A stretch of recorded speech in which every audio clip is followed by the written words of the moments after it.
Oke Bang Sunan, sekarang lagi ada perseteruan yang sangat ramai dan viral nih Bang, antara warga negara asing Korea dan suaminya yang berasal dari Singapura.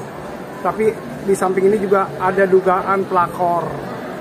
Nah, Abang melihat dan menanggapi kasus ini seperti apa? Kan ada perebutan anak juga Bang yang di bawah umur. Oke, pertama-tama perlu digarisbawahi bahwa saya bersama partner saya Bardi Kumalasari dalam hal ini berbicara dengan kapasitas sebagai praktisi hukum, ya, bukan kuasa hukum dari para pihak. Tentunya saya melihat drama yang dipertontonkan sudah hampir 1 minggu lebih ini sangatlah tidak baik dikonsumsi oleh masyarakat Indonesia, yang dimana ada perseteruan 2 warga negara asing di negara kita, dan yang kami sayangkan ada sosok, ya, seorang artis katanya atau public figure warga negara Indonesia yang turut, ya, terkait dengan persoalan rumah tangga antara Ami dan Eden Wong, yang dimana kami melihat ada satu tontonan yang tidak pantas. Seorang artis atau public figure ini menggendong, membawa pergi anak yang masih kecil, di bawah umur masih bayi kalau nggak salah, ya, saya lihat itu di hadapan orang tua atau ibu kandungnya. Ini yang betul-betul kami sayangkan, ya. Ada jawaban dari pihak Eden Wong bahwa public figure atau artis yang berinisial T ini hanyalah orang yang bekerja atau ada kedekatan. Justru kami melihat seharusnya, karena ini di Republik Indonesia kejadiannya, dia sebagai warga negara Indonesia seharusnya bisa, ya, menjembatani konflik tersebut. Jangan malah ada berpihak ikut di salah satu warga negara asing ini. Apalagi yang kami sayangkan membawa anak dari ibunya loh, ya. Kecuali ibunya nggak ada, ini ada ibunya loh di depan. Bahkan kami lihat kayak seperti ada perebutan. Ini anak siapa? Apa anaknya si public figure itu? Si artis itu kan bukan. Ini anaknya Emi loh, ibu kandungnya. Yang seharusnya berhak, yang menggendong itu harusnya ibunya.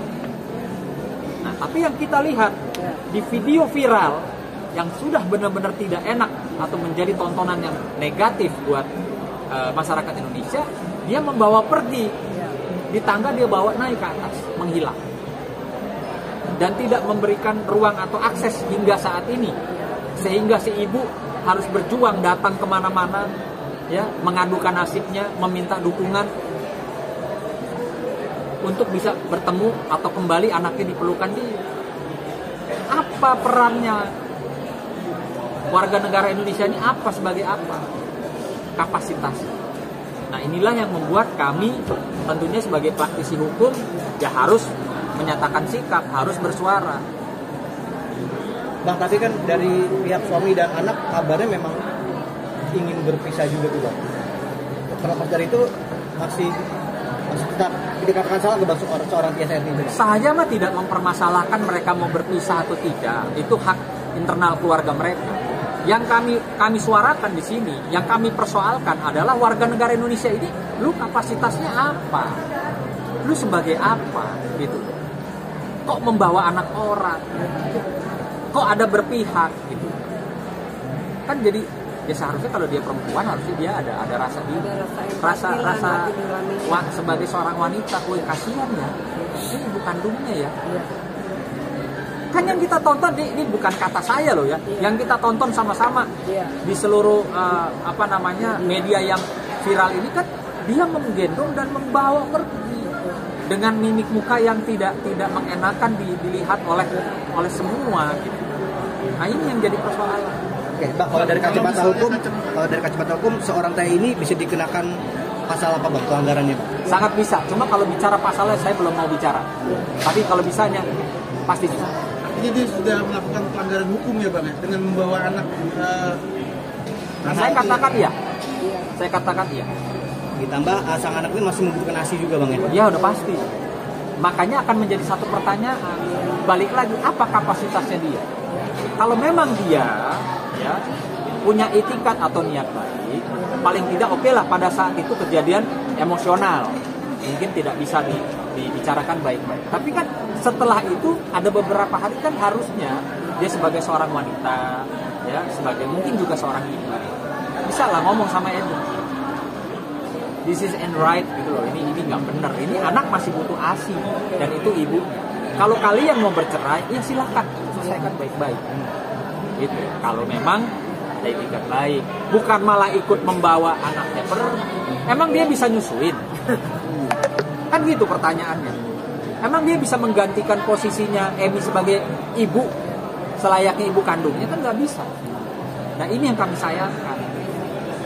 Oke, untuk KBRI sebagai seorang wanita melihat hal ini seperti apa naluri seorang keibuan? Aku melihat yang ada di media ya, yang dipertontonkan di media ini kan apa ya? Sebagai wanita ini sangat mempermalukan wanita Indonesia. Karena apa? Di sini kan akhirnya nama Indonesia jadi tercemar kan? Karena kan ini konflik beda negara ya kan, antara warga negara, ya kan, warga negara asing.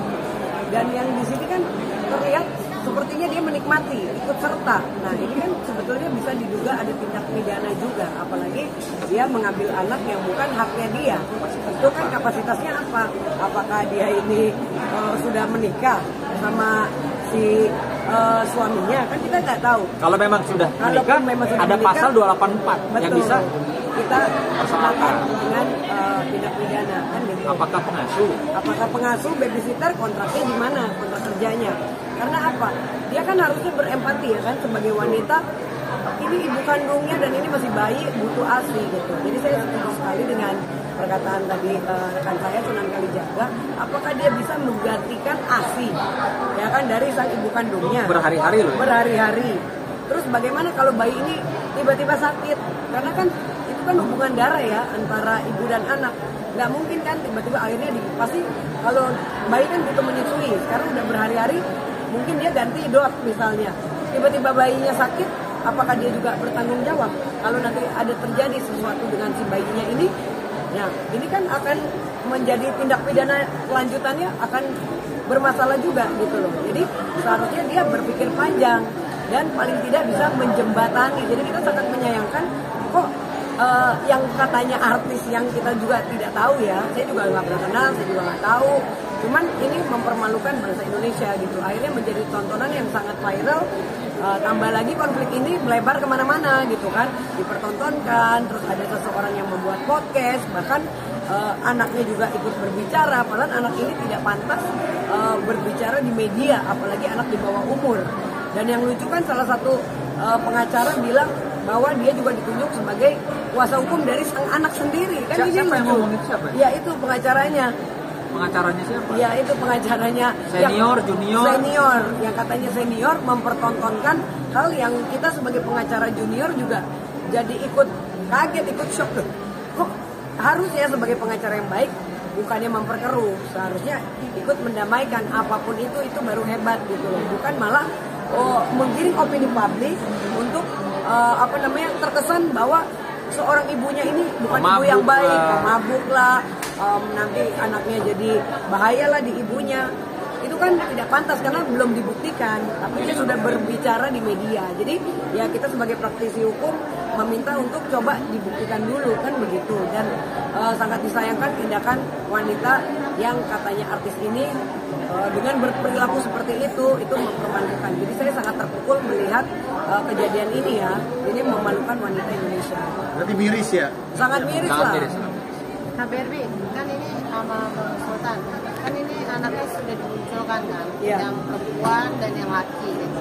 Untuk memberi statement kalau sang bunda tidak baik. Apakah di situ ada unsur paksaan dari si anak ini untuk klarifikasi nih di sosial media nih, kalau maksudnya kan ibunya juga sampai kaget kenapa anaknya harus dipublish gitu kan, dia sampai memohon tidak untuk anaknya diikut sertakan. Apakah ini ada unsur paksaan dari pihak sang ayah atau pihak belakang lah yang bela sang ayah gitu? Kalau buktikan kalau ibunya juga salah. Ya kalau kami sih ya, saya dan rekan saya Sunan Kalijaga, kalau kami sih menduga pastinya ada unsur paksaan karena yang namanya anak kecil untuk dia berbicara dirinya sendiri aja dia tidak akan paham. Apalagi seorang ibu kandung yang melahirkan dengan anak dengan usia seperti di bawah umur seperti mereka ini bisa dengan gamblangnya berbicara tentang kejelekan ibunya gitu. Ini pasti kan diduga ada paksaan karena tidak mungkin sejelek-jeleknya anak apalagi di bawah umur dia akan menjelekan seorang ibunya karena nggak mungkin kalau itu dengan hati nuraninya sendiri. Jadi pasti kita juga pasti ada paksaan, bahkan ini mengeksploitasi anak juga. Dan seharusnya podcast ini tidak menayangkan wajah sang anak, apalagi anak juga ikut diwawancara. Ini tidak mendidik gitu. Jadi mungkin bagusnya ditutup aja podcast seperti ini gitu. Karena menurut saya dia mengambil keuntungan dari aib-aib rumah tangga orang, selalu membuat keviralan yang dimana orang pada bercerai semua akhirnya, tapi untuk mengambil keuntungan dari kasus orang tersebut gitu. Jadi menurut saya ini tidak mendidik dan mempermalukan bangsa Indonesia. Ya saya juga harapkan ya Komisi Penyiaran Indonesia tentunya juga bisa melihat ya, Komisi Perlindungan Anak Indonesia juga harus ya berbicara bahwa apa yang dilakukan ya oleh pihak podcast, pemilik podcast ini justru sangat-sangat mengeksploitasi anak, yang dimana anak tidak diwawancara, tidak diblur wajahnya, yang dimana muatan kontennya adalah seorang anak menjelekan ibu kandungnya. Ini kan sudah betul-betul kayak apa ya, kayak barbar gitu loh, ya sangat tidak pantas dan sudah tidak bermoral lagi gitu. Sangat tidak pantas. Maka bersama ini saya juga meminta pihak-pihak ya, institusi atau instansi yang terkait ikut juga gitu loh. Ini masalah apa namanya bangsa juga. Artinya ini ada konflik antara warga negara asing yang terjadi di lokusnya di Indonesia. Ya, kok bisa-bisanya orang-orang Indonesia ini ikut berperan untuk sesuatu yang tidak baik gitu. Mungkin satu